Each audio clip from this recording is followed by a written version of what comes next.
We played every single Mario Party game to answer one question. Does it actually take skill, or is it all just luck? We played each other in every game, all while trying our best to win. But now we finally have all of the data we need to see just how much it takes to actually win a game of Mario Party. But first, welcome. Why don't we go ahead and tell you a little bit about each game. We're going to be covering the party mode in every Mario Party. There are multiple story modes or bonus modes, but we're just going to be focusing on the multiplayer. The essential rules of Mario Party are as follows. You play on a board, very similar to a physical board game, and you roll dice, and you move spaces based on those dice rolls. Do me good, Toad.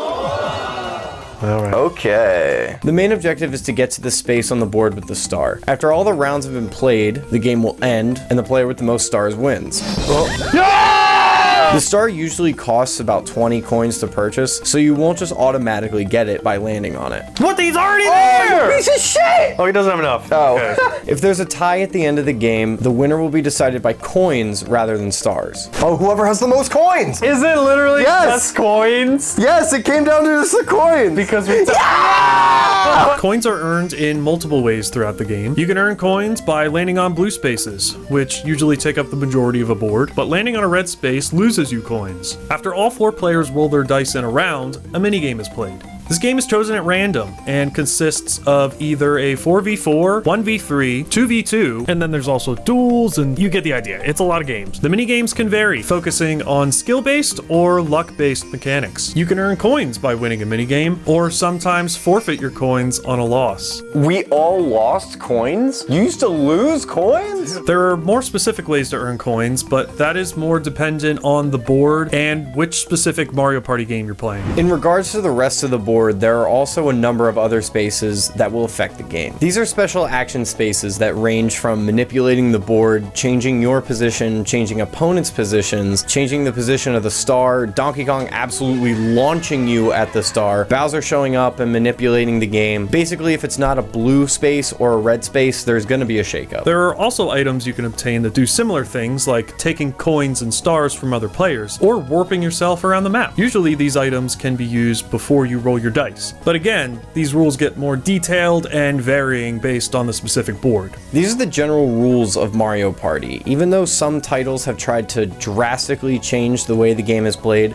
Nintendo has time and time again returned the series back to its core root ideas. So it's safe to say that some of those other titles were just a little bit more experimental with their rule set. So let's go ahead and take a look at what makes each Mario Party game unique.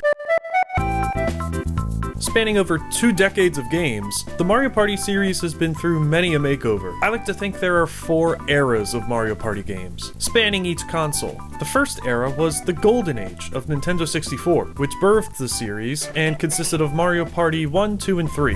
Mario Party 1 sets up our franchise with all of the simple rules that we've already discussed. There's 6 playable characters, 6 board maps, and 2 that you can unlock after playing the game for a little bit. One controversy that arose from the original game was a mechanic in one of the minigames that required you to spin the N64 joystick really fast. This resulted in a lot of people developing blisters on their palms, and the way that Nintendo tried to counteract this was that they gave everybody gloves. They gave everybody gloves.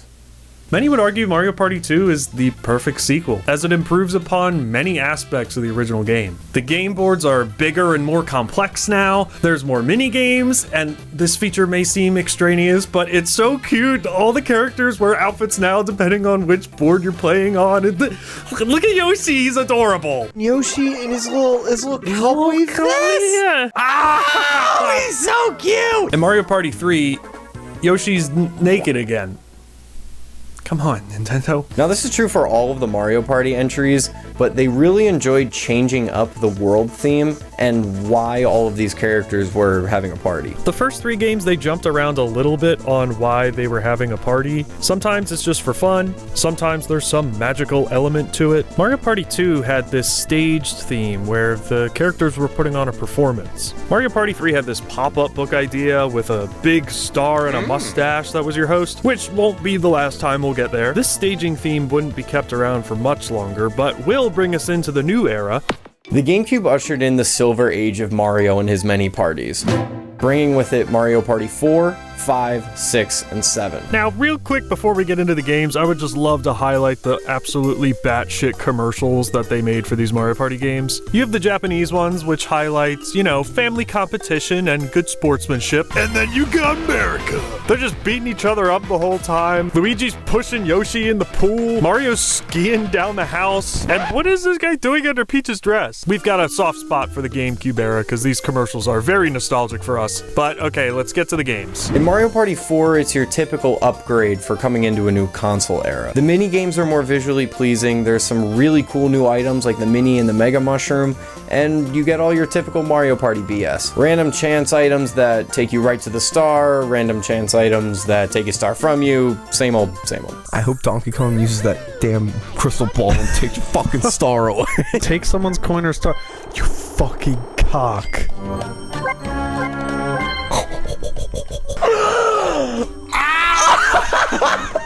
Like we mentioned, the theming for each of these party experiences is going to get a lot more convoluted, but really cool. In Mario Party 4, it's similar to Mario Party 2's stage theme, and will be the last time we see this in the series. And Toad gets to wear a cute little outfit as your MC. But he's not playable! Side tangent, but as a Toad enthusiast, it's really frustrating that Nintendo just can't seem to make up their minds whether they want Toad to be a playable character or a host character. Like seriously, why can't a blue Toad have been the host, and you get to play as normal red Toad? They do the same thing to Donkey Kong. One game he's playable, the next game he's growing palm trees, he's manhandling you, he's throwing you at the star. Mario Party 5, baby. Toad has arrived. Also, yeah, we haven't been mentioning, but the whole roster has been expanding like every game. But Toad! Good job, Tomato. Have a star. The mustache star is back, and he's got some friends now. Or family? He's looking gray, so maybe these are his children. And here we go. Welcome to my lower intestine. The game's party theme this time is It's All a Dream. They're all dreams. All right, future dream. Oh, pirate We're going dream. pirate! The items are now in capsule form for some reason. Here, I'm gonna get a capsule. Capsule. Here comes my child. Yeah, the mini games in this one though, Don't you think nerds are kind of sexy? Here's math. they got some banging mini games. Get that piece of shit. I'm trying, man. Give me his star. Yes! Yes! I am. Eat I my shit. will. Look at I will Luigi. always suck. It's Mario Party 6, and all of the items that were capsules are now orbs, but they all still do the same thing. Peach is just going for it. The game now supports a microphone that allows you to talk into it to control certain aspects of certain mini games, and it really didn't work that well. Whoa, Mike minigame? Mike Mini? Oh. Yay! All right, here we go. Apple. Hell yeah, it works. Grape. Oh. I'm sorry, apologize. In what world does grape sound like orange? The final installment of the GameCube era games is Mario Party 7. Toad is still here, and we're on a cruise this time. There's an old-ass Toad named Toadsworth who guides you through the game. So thank you for not just using Toad again. The items are still orbs, and the mic mechanic is still here. Fun fact about this Mario Party, though, it is the only one that supports an 8-player mode. It's a bit more bare bones. You have to share a controller with another player, but it's still a cool addition. We would like to play. We're now out of the GameCube era and we're moving into the age of the Wii, and some might say this is probably the most controversial time for the Mario Party series. But with Mario Party 8, we've still got one pretty good game before everything just goes downhill. Wiimotes mean motion controls! You're driving cars, you're jumping rope, you're punching statues, you're rowing boats, you're cranking hog. Holy shit. Oh, oh. Wait a minute. Don't punch me. We're also at a carnival now, and our host is whatever the hell this thing is. And all the items are candy. Mario Party 9 is definitely a Mario Party game. Dude, this looks like a DS game. Look how tiny Toad is, too. They decided to do away with freedom, and everyone rides together in a crammed car. Or boat. Or the rug from Aladdin. Now you collect mini stars and no coins. You'll trawl the tropics for mini stars?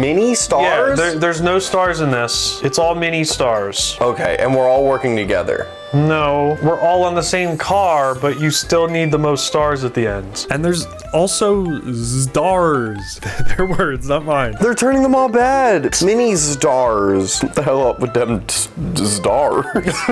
I don't like that. Stars. It's not. It doesn't feel good. It's not kid friendly either. Yeah, this game was definitely when we started to lose our sanity a little bit. 3.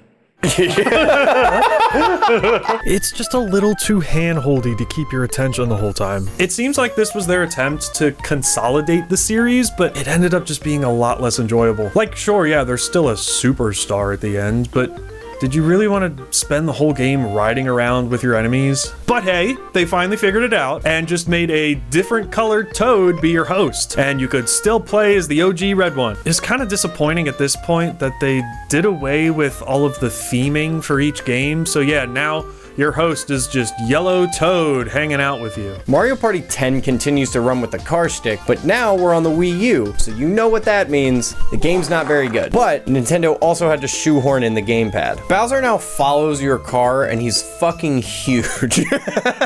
And can also be controlled by a 5th player using the gamepad. It's at least a little bit more interesting to have a game of cat and mouse going around the board. You got us. I got you. You're right on top of us. Damn. But if Bowser starts to win, your teammates get knocked out, You're down to 1 life. Wario's done. which means that their corpse just follows you around with the ghost of a dead Victorian child.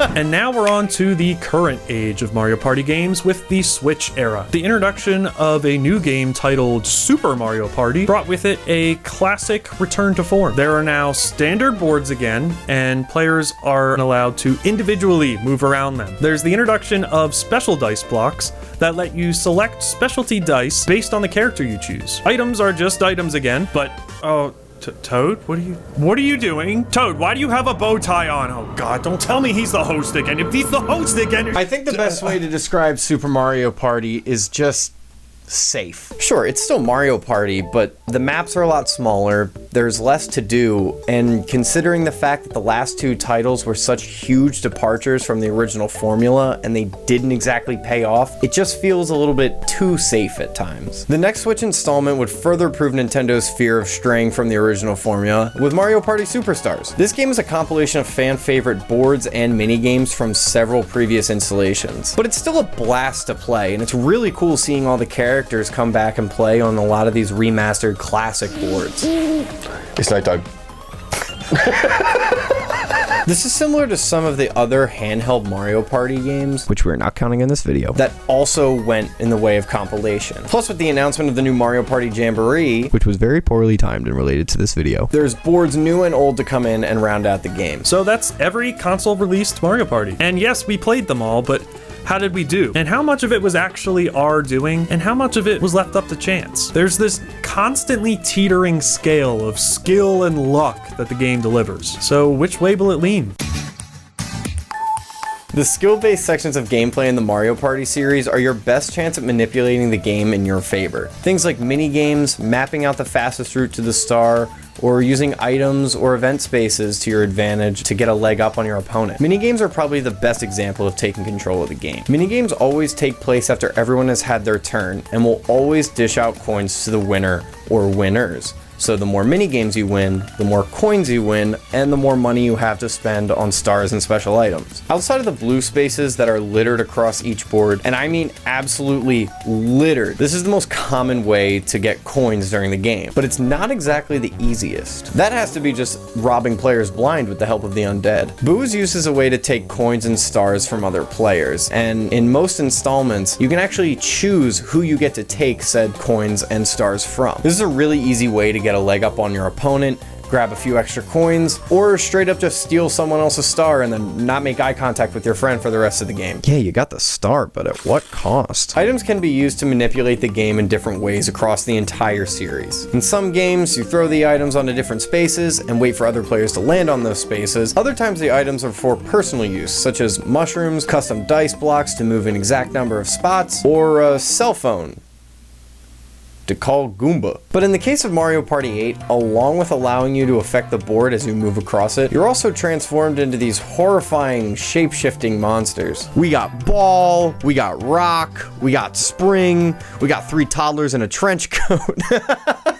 All of these items help shuffle the map and propel you forward to help you win the game. And then there's the golden pipe that legitimately just plops you right down in front of the star. That thing is so goated. In an earlier life, it took the form of a magic genie that, you guessed it, also took you right to the star. The map will also have different obstacles and mechanics that will change the way you need to think about each game and adjust your strategy accordingly. Some maps may have characters that block your path that you actually have to pay off to get them to move. The catch here being that once they're paid a certain amount of coins, they'll have to be paid more next time. So 1 coin becomes 2 the next time you need them to move. Or you could just give them a ridiculous amount of money right up front and just screw everyone else over. There's also a casino board in Mario Party 4 with a giant roulette wheel in the middle that requires coins to move. But this time, depending on how much you pay the man, you actually have a better chance at getting where you need to go, because what better lesson to teach kids in a Mario Party game than that bribes actually work.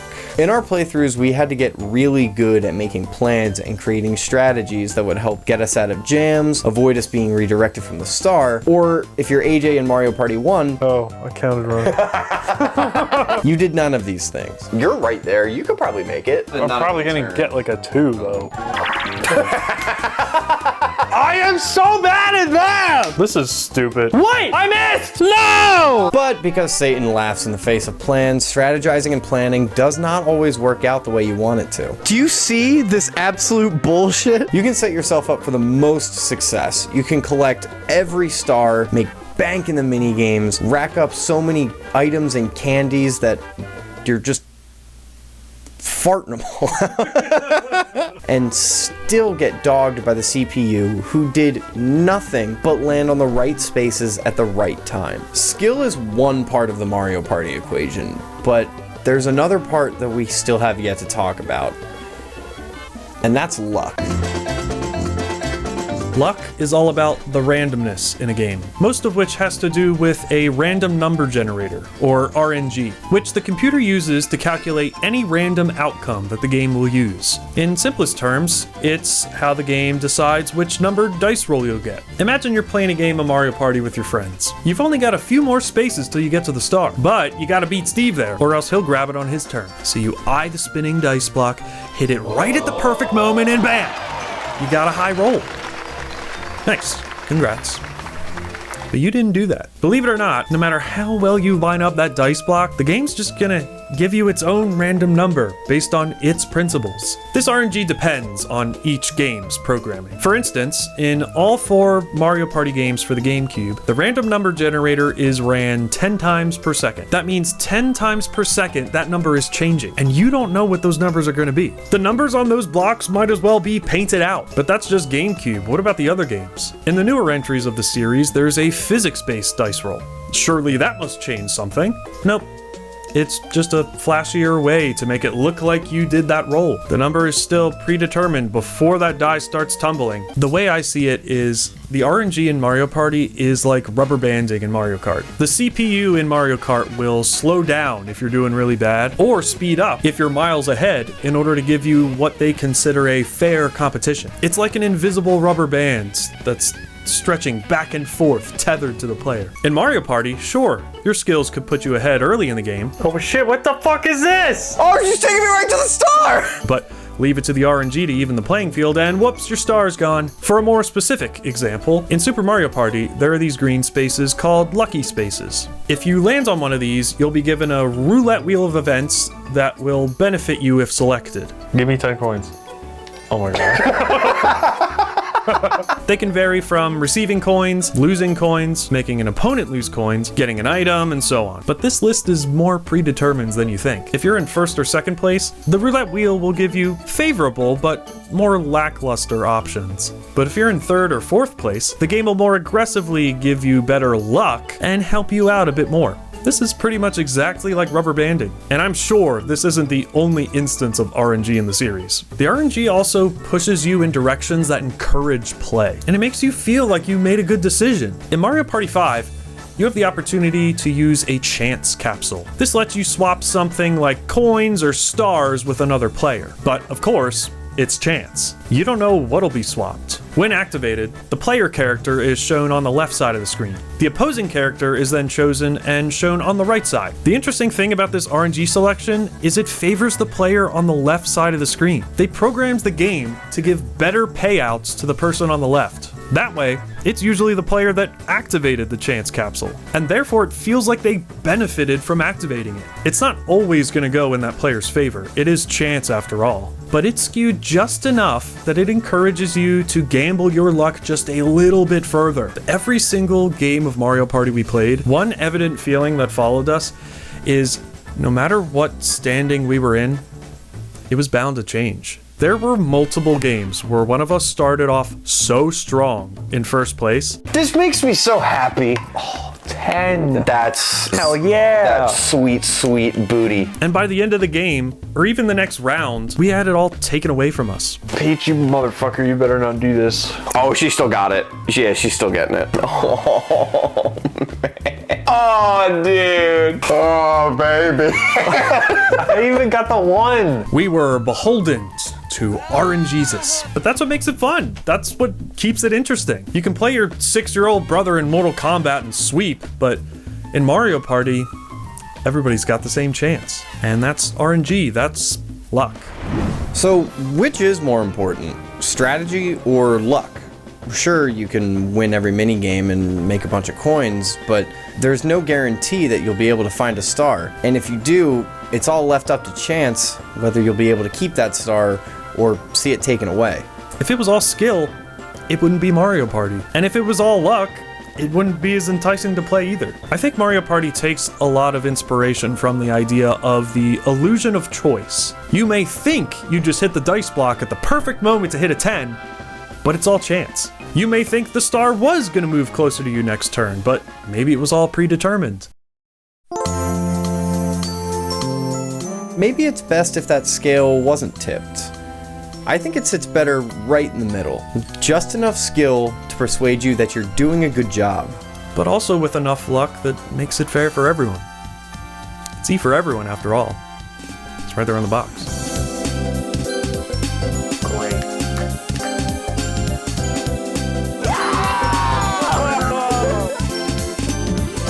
If you enjoyed the clips of us playing Mario Party, check out our other channel for a full compilation. It's got every game in there. So many funny bits from that, I love it. And thanks for watching.